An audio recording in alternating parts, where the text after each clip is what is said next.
Bapak Ibu, saudara-saudari melihat gambar ini,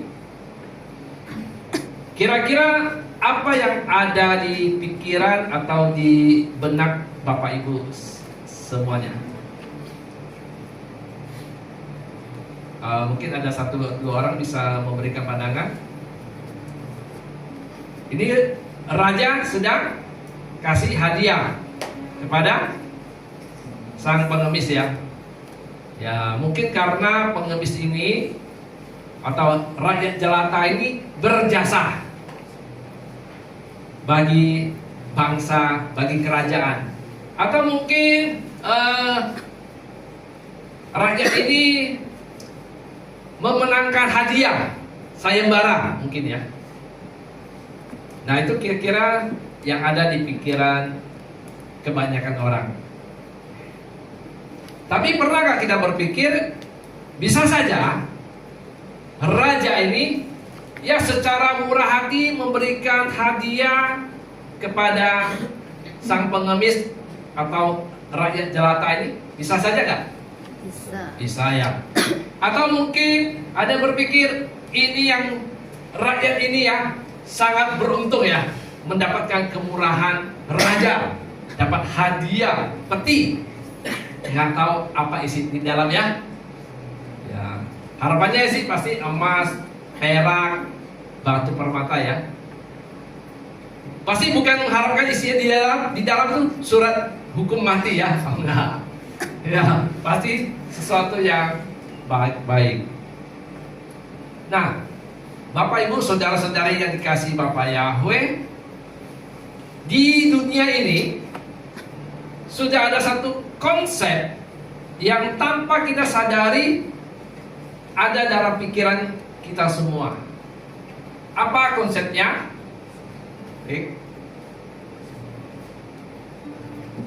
Bahwa di dunia ini nggak ada yang benar-benar free atau gratis.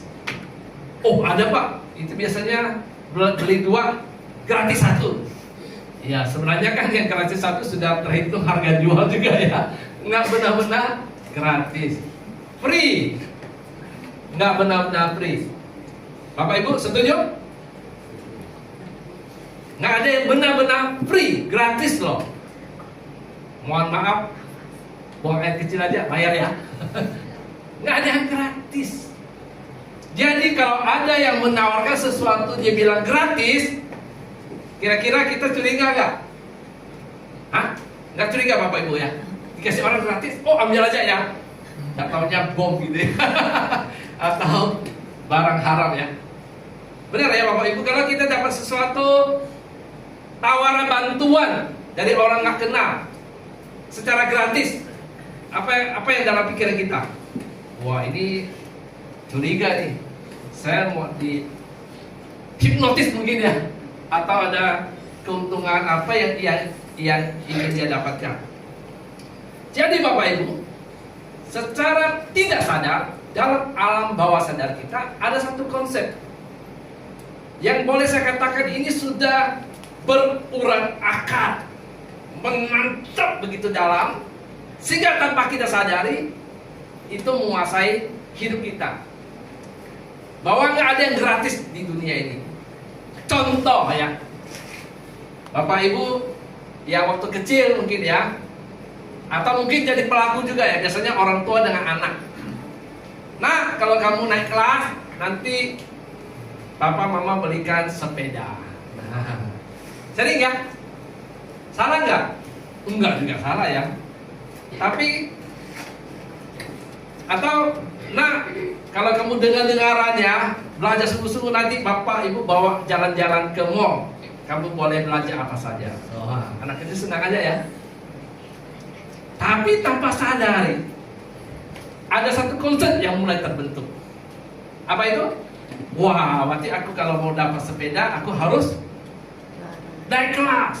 Wah, kalau aku mau dibawa jalan-jalan ke mall, berarti aku harus berkelakuan baik. Wah, kayak malaikat dulu ya. Wah, mama, papa suruh apa? Lakukan saja ya. Tidak saya bantah-bantah.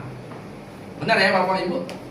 Secara tak langsung ini terbentuk konsep bahwa di dunia ini nggak ada yang gratis. Kalau ada yang sedikit aja berbuat baik, mulai curiga. Misalnya tiba-tiba ya nggak tahu, nggak ada angin, nggak ada badai ya, suami pulang ke rumah, istri sambut di buka pintu. Oh, dibukain Pak, oh dibawakan lagi tasnya mungkin ya. Kira-kira suami apa yang ada di pikiran? Hebat istriku ini, oh jadi istri yang apa ya, yang melayani dengan baik. Enggak ya, berpikir ini mau diminta belikan baju baru kah? Mau di ya ya ada udang di balik bawah. Begitu juga sebaliknya ya. Ya kalau istri tiba-tiba suami muji kan, wah mah hari ini mama cantik sekali gitu. Wah, ya memangnya hari yang lain nggak cantik ya. Apa yang ada di pikiran para ibu-ibu? Ini suamiku ini apa nih? Mungkin dia mau minta izin mau jalan-jalan. Bisa begitu. Nah begitu juga sebaliknya antara orang tua dan anak. Tiba-tiba anak itu jadi rajin ya. Wah, dicuci piring. Wah, rapikan tempat tidurnya. Wah semua. Wah ini tumben ini ya. Ada pokoknya ini ya. Entah mau diminta belikan handphone baru kah ya. Benar ya? Atau itu hanya dugaan saya saja? Ya. Jadi ketika ada orang yang berbuat baik kepada kita menerima sesuatu yang nggak biasanya, kita merasa wah ada udang di balik bawah, ada sungkan ini, asin ini, ada apanya. Oke Bapak Ibu, kalau itu terhadap sesama manusia itu tidak masalah. Karena itu juga menjadi awasan untuk kita ya. Kalau tiba-tiba orang nggak dikenal kasih kita sesuatu atau nolong kita tiba-tiba ya, nah kita bisa curiga. Itu lumrah, wajar-wajar. Namun celakanya kalau manusia kita menganggap Tuhan Bapa kita, sekali lagi saya ulangi, kita juga menganggap Bapa Tuhan kita tuh tanda kutip memperlakukan kita seperti manusia dengan manusia, hubungan manusia dengan manusia. Berarti ada memberi, menerima. Nggak ada diberikan cuma-cuma, gratis nggak ada. Harus ada usaha untuk mendapatkan sesuatu. Nah, ini yang jadi hal. Makanya kadang-kadang orang berdoa ya, wah dia seperti merendahkan diri dulu ya, Tuhan ya, Tuhan terpujilah, memuji Tuhan ya. Untuk apa? Dapat sesuatu daripada Tuhan. Dia pikir ya dengan kesungguhan dia berdoa, dengan sungguh-sungguh Tuhan akan mendengar. Saya bukan berarti berkata bahwa kita tidak boleh berdoa dengan sungguh-sungguh ya. Jangan salah kaprah. Tapi maksud saya, orang untuk dapat sesuatu tuh harus kayaknya, waduh harus berbuat baik dulu ya. Wah, banyak menabur dulu supaya diberkati. Nah ini tentu konsep yang keliru. Padahal Bapa surgawi kita, dia adalah Bapa yang murah hati. Dia Bapa yang penuh dengan anugerah. Semua yang kita terima hari ini adalah anugerah dari Bapa. Yang setuju katakan amin. Amin.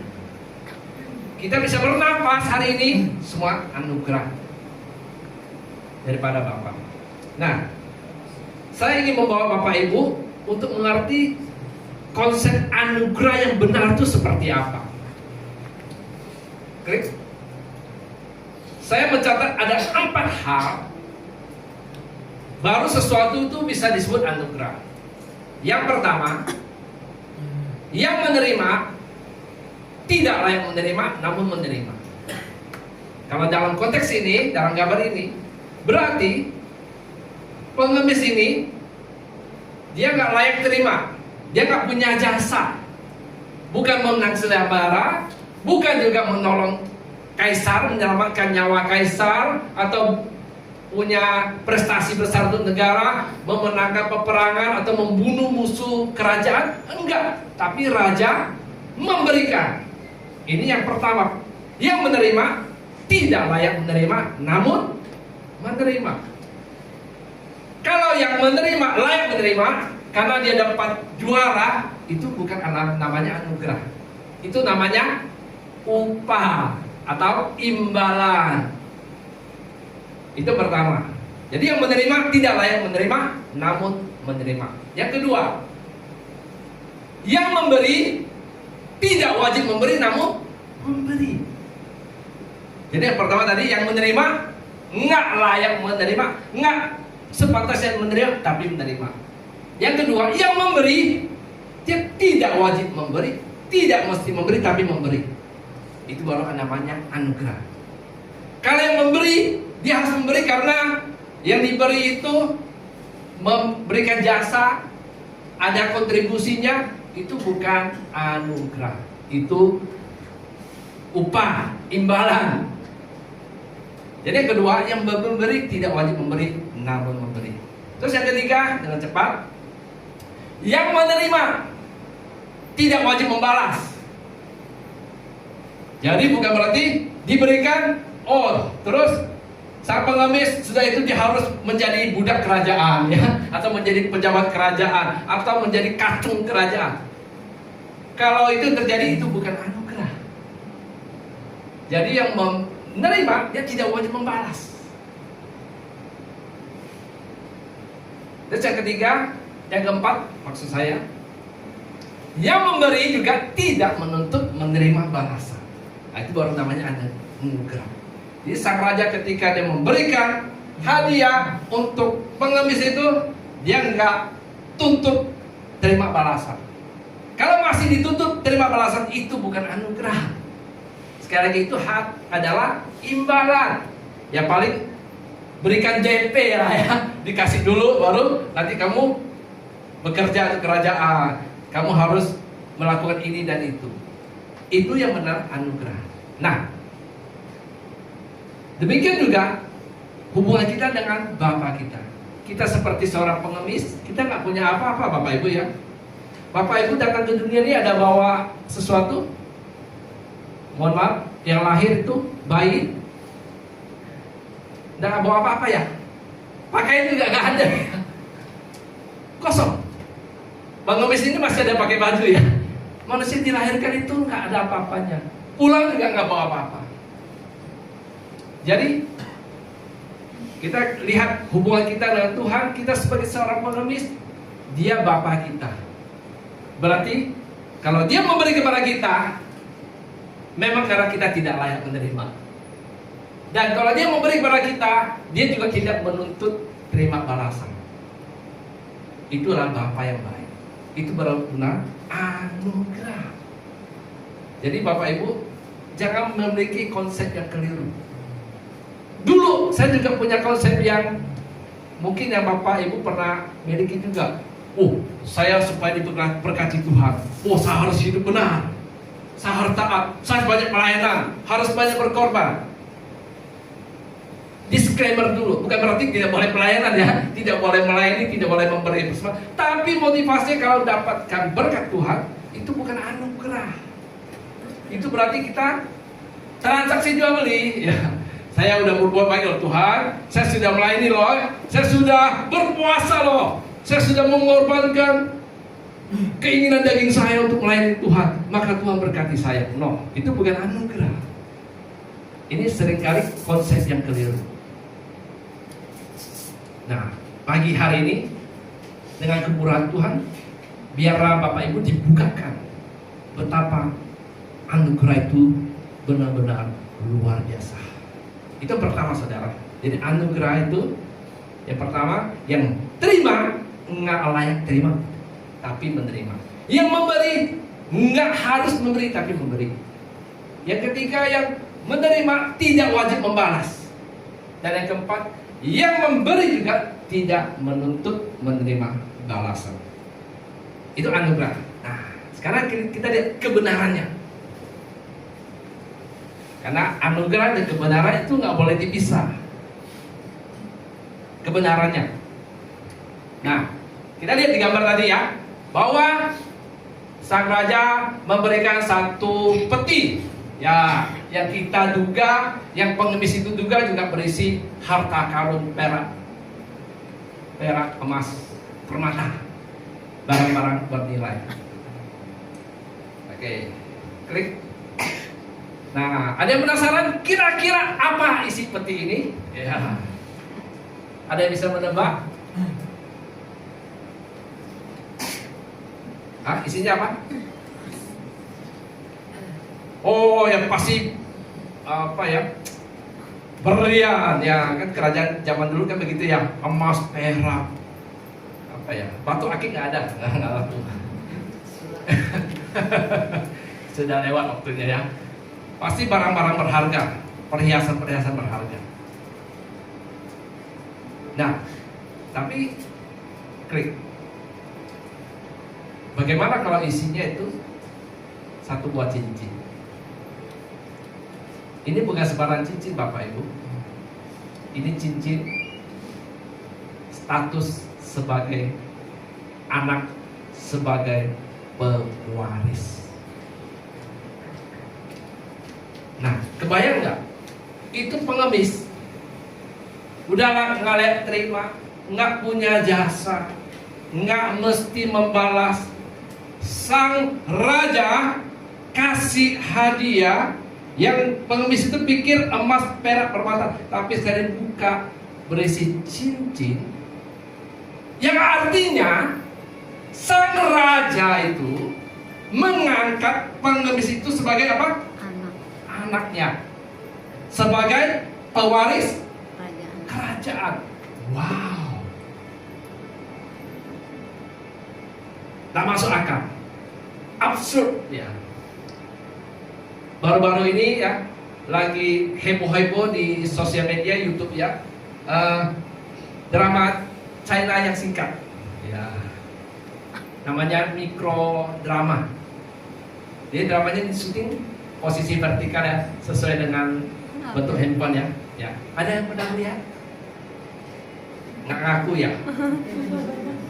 Itu bukan dipotong ya, memang sengaja dibuat film drama ya, kayak drama sinetron ya. Memang formatnya sengaja dibuat posisinya apa? Vertikal ya, supaya orang lihatnya. Kalau TV kan begini ya. Ini memang sengaja. Jadi Bapak Ibu tidak salah melihat ya, itu bukan di hasil editan ya. Memang sengaja dibuat mikro drama China. Itu keuntungannya tahun 2025 itu udah mengalahkan box office-nya Hollywood. Lagi heboh. Banyak negara-negara datang ke China mau belajar gimana bikin mikro drama ini, karena budgetnya murah. Konsep ceritanya, aduh, receh benar. Mungkin dibandingkan dengan sinetron Indonesia, ya 11-12 lah ya. Ada tawa-tawa ya. Apa konsepnya? Apa ya? CEO apa? Menyamar. Jadi apa? Pengemis ya, untuk menguji cinta wanita ini benar nggak? Atau lagi ya gimana ya? Ada yang punya ide? Sebaliknya lagi ceweknya yang nyamar. Wah. Oh, rupanya yang ditinggalkan sang cewek itu adalah pewaris. Wah, apa pewaris miliuner, triliuner. Wah. Benar ya? Senyum-senyum semuanya ya. Ceritanya itu nggak masuk akal, benar ya? Yang kira-kira ya kalau nggak wanita, prianya tertindas, dibully habis-habisan, diejek habis-habisan, nggak punya apa-apa. Ada yang ditinggalkan pacarnya, calonnya ketika mau menikah, pacarnya nikah sama yang lain karena diremehkan. Rupanya dia anak konglomerat. Begitu ya. Sehingga akhirnya sampai ujung cerita ya, Rupanya anak itu benar-benar kongrat berkuasa. Nyesal si gadis yang tinggalkan ya. Ya kira-kira ceritanya itulah. Gampang sekali tebak ya. Absurd ya. Tapi orang suka ya lihatnya ya. Ya. Nah kalau ini dibuat mikrodrama ini juga nggak masuk akal ya. Ada seorang raja memberi pengemis ya. Ya kalau dikasih harta, kasih uang, karena dia murah hati raja, itu sudah luar biasa loh ya. Itu udah rezeki nomplong loh ya. Ibarat kalau saat ini tiba-tiba ada orang kasih bapak ibu ya 1 gepok berlian ya, atau ditransfer 1 M, bukan ember ya, 1 M beneran ke rekening. Wah, kasih cuma-cuma, itu sudah luar biasa ya. Itu sudah tidak masuk akal ya. Nah, ini raja kasih pengemis itu bukan perak, bukan uang, tapi dikasih apa? Cincin. Diangkat jadi anak. Wah, ini luar biasa. Ini absurd, tidak masuk akal. Pikiran manusia sulit untuk menerima. Tapi klik. Ini yang dilakukan Bapa terhadap kita. Dia telah menentukan kita sebelumnya dan mengangkat kita sebagai apa? Anak baginya melalui Yesus Kristus, sesuai dengan perkenanan dan kehendaknya. Jadi Bapak Yahweh mengangkat saudara pengemis, nggak ada apa-apanya, yang nggak layak, yang nggak pantas dikasihi, diangkat sebagai anak. Wow, ini udah luar biasa ya. Udah sulit diterima dengan akal sehat. Terlalu apa ya? Wah gitu. Dan yang lebih lagi Bapak Ibu, ini belum selesai ya. Klik lagi. Dan untuk mengangkat Bapak Ibu jadi anak, Bapak harus mengorbankan siapa? Putranya sendiri. Lebih gak masuk akal lagi ya. Udah diangkat jadi anak, dia harus korbankan anaknya sendiri supaya saudara dan saya menjadi anak. Dia yang bahkan tidak mempertahankan putranya sendiri, melainkan telah menyerahkannya untuk menggantikan kita. Bagaimana dia tidak akan menganugerahkan segala sesuatu kepada kita bersama dengan dia? Putranya diserahkan, mati di kayu salib. Penghinaan yang paling rendah, bully yang kelas dewa, benar-benar direndahkan. Anak raja, pemilik surga, datang turun ke dunia, mati hina di kayu salib untuk menggantikan saudara dan saya. Masuk akal nggak? Nggak masuk akal. Inilah amazing grace. Nggak ada drama yang seabsurd itu di dunia ini ya. Ada yang seperti itu, nggak ada. Tapi itu yang dilakukan oleh Bapa Yahweh.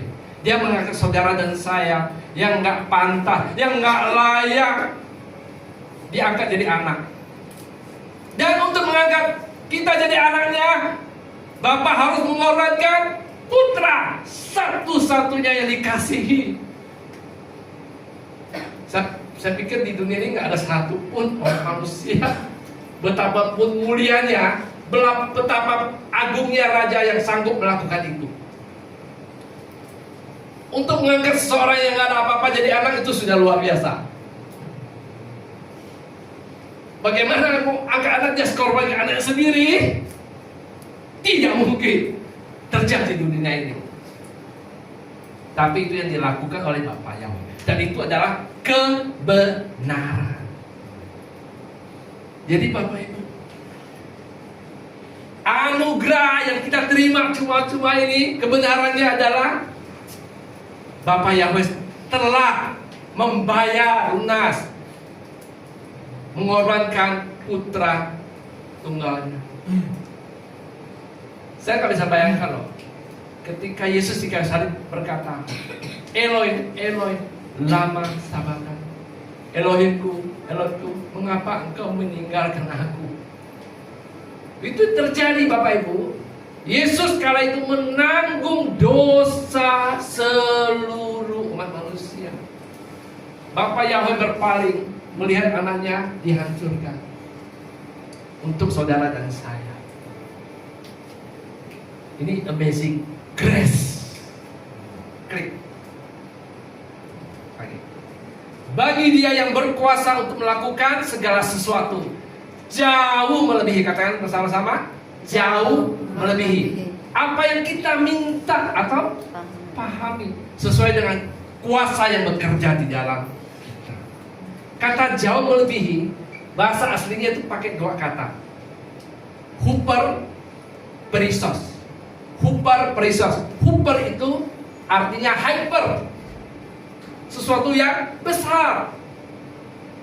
Perisos itu sesuatu yang di luar standar. Jadi dua kata huper perisos berarti sangat besar, jauh melebihi apa yang ada di muka bumi ini, apa yang dapat kita pahami, apa yang kita minta. Wow, itulah Bapa Yahweh yang kita sembah di dalam Yeshua HaMashiach. Bapak Ibu sadar, kita manusia kadang mintanya cuma sedikit. Ya Tuhan, segini aja. Aku ini hamba yang, aku ini manusia berdosa. Kalau sudah dapat begini sudah luar biasa. Tapi saya kasih tahu Bapak Ibu, Bapa Surgawi memberikan jauh melebihi apa yang kita minta atau kita pahami. Dari kisah tadi saya sampaikan bagaimana seorang raja mengangkat seorang pengemis jadi anak. Dia korbankan anaknya, putra mahkota, untuk supaya ini pengemis yang dia agak jadi anak. Makanya masakan Bapa Surgawi yang sudah tidak menyayangkan anaknya, Dia tidak memberikan kepada kita yang baik. Amin. Jadi Bapak Ibu, apapun pergumulan kau saat ini, kondisimu saat ini, pegang jadi pidato ini. Bapa tidak pernah meninggalkan engkau. Amin. Bapa sanggup melakukan jauh melebihi apa yang saudara minta, saudara pahami. Amin. Amin. Yang setuju kita boleh ketikkan tepuk tangan untuk Tuhan. Katakan amin. Amin. Klik lagi saudara. Jadi ada anugerah dan kebenaran. Jangan keliru saudara. Kadang-kadang orang berpikir, oh Tuhan itu penuh dengan anugerah. Oke, saya kan nggak layak, nggak pantas. Udahlah, hidup saya sembarang saja. Kan saya dapatnya juga gratis ya. Udah hidupnya seenak saja lah. Berbuat dosa nanti juga diampuni. Ini konsep yang keliru. Sama aja dengan pengemis ini ya. Udah dikasih angkat jadi anak, terus hidupnya gimana? Mengemis lagi ya. Duh. Kan tidak demikian Bapak Ibu. Ada yang salah. Berarti dia hanya tahu anugerah, dia tidak tahu kebenaran. Kalau saja pengemis ini dia tahu dia diangkat jadi anak, terus raja itu mengorbankan anaknya sendiri untuk mengangkat dia sebagai anak, masakan pengemis itu berani dia berlaku tidak pantas? Tidak. Dia akan menghargai sang raja yang sudah mengangkat dia sebagai anak. Demikian juga kita di hadapan Bapa Yahweh. Kita sudah diampuni, sudah ditebus sekali untuk selama-lamanya. Saudara diselamatkan satu kali untuk selamanya. Katakan amin. Amin. Dosa saudara sudah diampuni satu kali untuk selamanya. Amin. Saudara dikuduskan sekali juga untuk selamanya. Amin. Marilah kita meresponi. Nah, ini yang beda saudara ya. Bukan membalas, meresponi. Beda ya antara membalas dan meresponi. Nah, saya kasih contoh, misalnya ya. Contoh, misalnya Pak Warus ya, Pak Warus. Ini katakanlah Nah, ini kan handphone ya. Berarti ini iPhone iPhone 17 Pro. Wah. Tapi bukan 17 Pro biasa Pak. Ini bahannya Pak dari titanium. Ada perak, permata, batu delima, batu safir. Wow, mahal sekali. Dan dibuat satu-satunya di dunia oleh desainer terkenal, ternama. Jadi harganya tentu unlimited. mahal atau murah? Mahal. Mahal. Terus kalau Anda, saya ke rumah Pak Barus dan saya kasihkan Pak Barus sambut saya di depan pintu rumah. Saya kasihkan Pak, ini misalnya kasih Bapak terima dulu Pak, nanti balik lagi Pak. Ini misalnya, ini gratis cuma-cuma. Kira-kira respon Pak Barus gimana? Nah, terus saya disuruh pergi Pak? Enggak ya? Saya pasti, oh Pak, masuk ke rumah Pak, silakan duduk Pak. Skala makanan mungkin dikeluarkan semuanya Bu ya. Ya. Langsung GoFood. Langsung go. Ya. Kalau capek mungkin dibijitin Pak ya. Oh, kalau panas mungkin dikipasin atau nyalakan AC. Nah, pertanyaannya Bapak melakukan itu apakah untuk dapatkan hadiah itu Pak? Tentu tidak ya. Seandainya Bapak tidak melayani saya, tidak memberi saya makan, apakah tetap dapat hadiah ini? Ya. Ini melakukannya kenapa? Bagi terima kasih.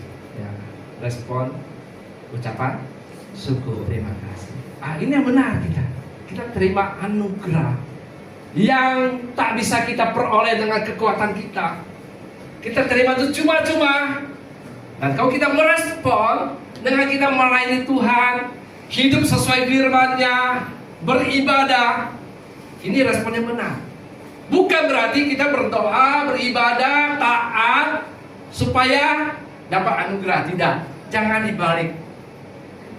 Kalau dunia, oh ya, kamu mau dapat sesuatu harus usaha dulu ya, harus mau naik gaji, oh tunjukkan prestasi dulu ya, capai target dulu baru kasih bonus ya. Nggak ada yang dikasih bonus, nggak ada capai target ya, yang ada dipecat ya. Ya dunia memang begitu. Ya. Kadang-kadang secara langsung orang tua juga bisa begitu ya. Ya walaupun juga kadang-kadang orang tua juga bisa bermurah hati ya, ya tiba-tiba dikasih hadiah ya. Tapi kan seringkali tanpa kita sadari, ya kita menerapkan sistem tanda kutip imbalan ya. Harus berkelakuan baik dulu baru dapat hadiah, baru dapat imbalan. Nah, anugerah dan kebenaran. Mari kita lanjutkan lagi Bapak Ibu. Yohanes 1:17 dikatakan, sebab hukum Taurat telah diberikan melalui Musa. Tetapi anugerah dan kebenaran katakan datang. Sekali lagi katakan datang melalui Yesus Kristus. Ada beda ya. Hukum Taurat telah diberikan. Tapi anugerah dan kebenaran datang. Datang berarti kan pasif ya. Kalau diberikan masih terima. Oh. Tapi kalau anugerah dan kebenaran datang melalui Yesus Kristus. Engkau terima Yesus Kristus, engkau terima anugerah dan kebenarannya. Nah, sekarang bagaimana saudara kita tahu bahwa kita sudah menerima anugerah dan kebenaran? Bagaimana kita tahu bahwa saudara kita, teman kita, pasangan kita sudah terima anugerah dan kebenaran sudah atau belum? Ya, sebenarnya mudah aja mengeceknya ya. Kalau saya bilang, Pak mari kasih ke saya 100.000, ya misalnya ya contoh ya. Oh, jangan. Nah, kalau Pak Farid punya dia bisa kasihkan, benar ya? Kalau saya minta dengan misalnya Yuen, dia kasih ke saya 100.000, Yuen nggak punya, dia nggak memiliki ya. Di sini saat ini ya, mungkin di rumah ada ya. Ini contoh, maksudnya kita nggak bisa memberi apa yang kita nggak punya. Setuju? Nah, sama juga. Bagaimana kita tahu bahwa kita sudah menerima anugerah dan kebenaran? Caranya mudah. Saudara bisa menunjukkan enggak anugerah dan kebenaran untuk orang lain? Saudara bisa nggak mengampuni orang lain? Saudara bisa nggak mengasihi orang lain? Saudara bisa nggak bermurah hati pada orang lain tanpa syarat loh ya? Oke, aku akan mengasihimu, tapi kamu harus mengasihi aku dulu. Wah, nah. Kan Tuhan sama ya. Kalau engkau benar-benar mengalami anugerah kebenaran, engkau tahu engkau dikasihi tanpa syarat, engkau diberikan anugerah bukan karena engkau baik, maka seharusnya kita juga bisa memperlakukan orang lain sama. Benar Bapak Ibu? Sedikit kesaksian ya. Dulu sebelum saya mengenal anugerah dan kebenaran, saya sudah menjadi orang percaya, udah aktif di gereja, melayani.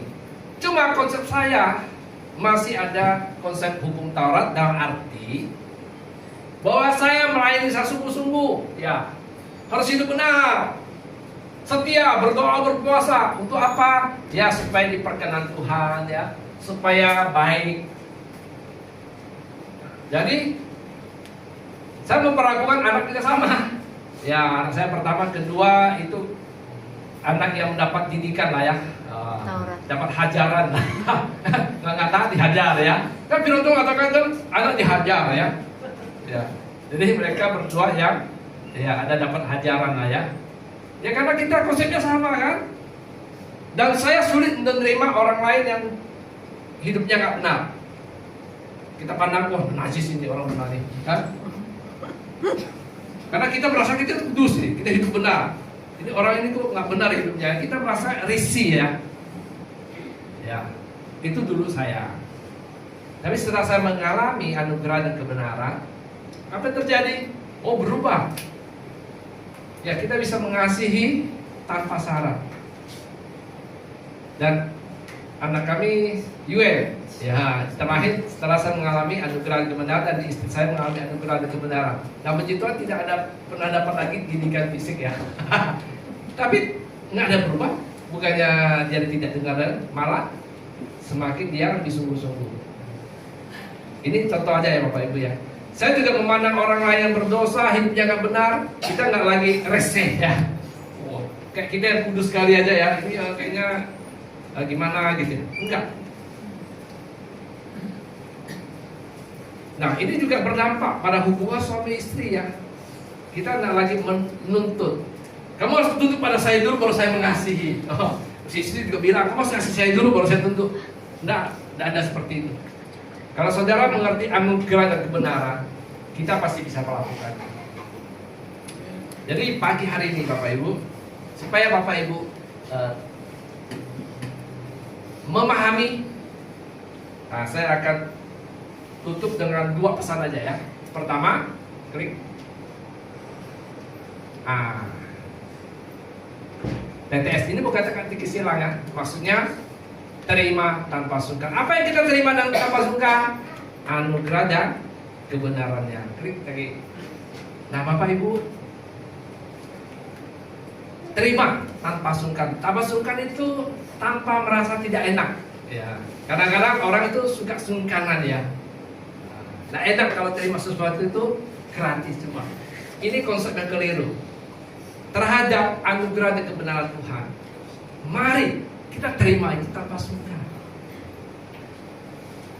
Terima anugerah dan kebenaran, pengorbanan Yesus di kayu salib. Engkau terima. Engkau terima pengampunan Tuhan. Engkau terima anugerah Tuhan. Terima tanpa sungkan bagi dia.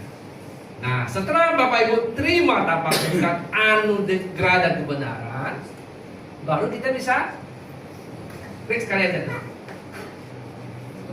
Klik. Ini bukan inisial satu orang ya. Ya, ini maksudnya klik.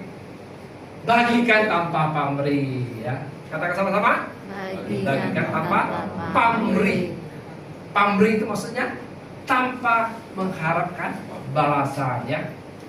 Jadi kita terima anugerah dan kebenaran itu tanpa sungkan. Setelah itu baru kita bisa bagikan tanpa pamrih. Kita bisa mengasihi jiwa-jiwa terhilang.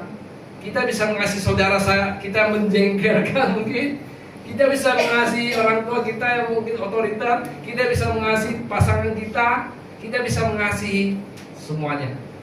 Karena kita terima anugerah dan kebenarannya. Karena kita terima pengampunan. Ini yang benar Bapak Ibu. Ya. Jadi pagi hari ini supaya Bapak Ibu ingat pesan firman Tuhan tentang anugerah dan kebenaran. Saya undang kita boleh bagi berdiri itu ya. Kita sedikit peragaan ya, supaya Bapak Ibu paham, mengerti, ingat sampai kapanpun juga. Klik mundur dulu, ini ya. Mundur lagi. Jadi pertama apa? Terima tanpa sungkan. Yang kedua apa? Bagikan tanpa pamrih. Sekali lagi, terima tanpa sungkan. Bagikan tanpa pamrih. Supaya lebih ingat, kita pakai sedikit gerakan ya. Kalau saya katakan terima tanpa sungkan itu begini. Ya. Terima bagaimana? Terima tanpa sungkan. Sudah hati lah, masih di pundak sini ya. Ya. Oke, ya. Terima tanpa sungkan. Nah itu bagikan tanpa pamrih. Oke, sekali lagi ya. Terima tanpa sungkan. Bagikan tanpa pamrih. Jadi coba dengan sebelah kanan kiri ya. Ya. Jadi saya katakan anugerah dan kebenaran, maka ibu katakan terima tanpa sungkan. Oke. Anugerah dan kebenaran, terima tanpa sungkan, bagikan tanpa pamrih. Ya. Sekali lagi ya. Nah, anugerah dan kebenaran, terima tanpa sungkan, bagikan tanpa pamrih. Oke, Bapak Ibu boleh duduk kembali ya. Oke.